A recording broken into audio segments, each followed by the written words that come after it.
how's it going? So this is the build I did for today. Kind of a poor man's PTW slash better than a PTW.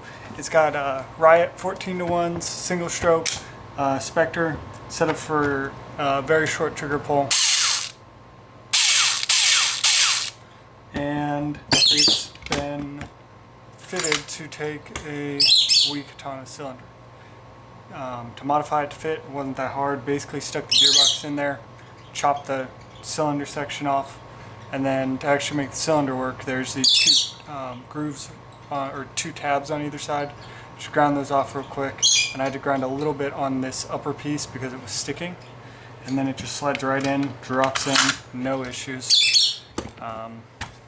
You have to, if you don't use a VFC, you have to put a bolt here so it holds the whole stock on, and then assemble it real quick.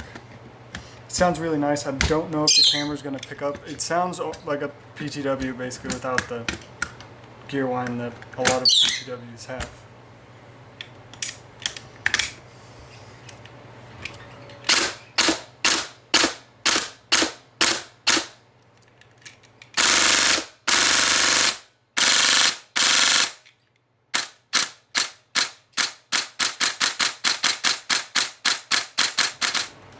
For the motor, it's a 22 TPA arm out of a JG Blue, and using aimtop magnets.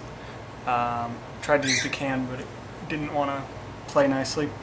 And then got a 300mm lapped R-hop barrel, and right now it's shooting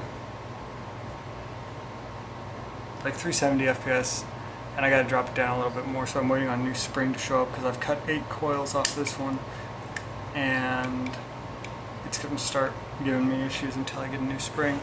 But it's just, it sounds nice, and I like it. The only real issue with this whole thing was the grip angle was off, and it's still off by just a hair, but I've spent so long trying to fix it that it's going to drive me crazy. And probably in the video it sounds a lot worse than it is. But it's really clean. Like in real life, the tiny bit the grip angle's off isn't that bad. Alright, let's try this because it sounds absolutely horrible in the video. Give you a better idea what it sounds like. I'm sitting under the desk and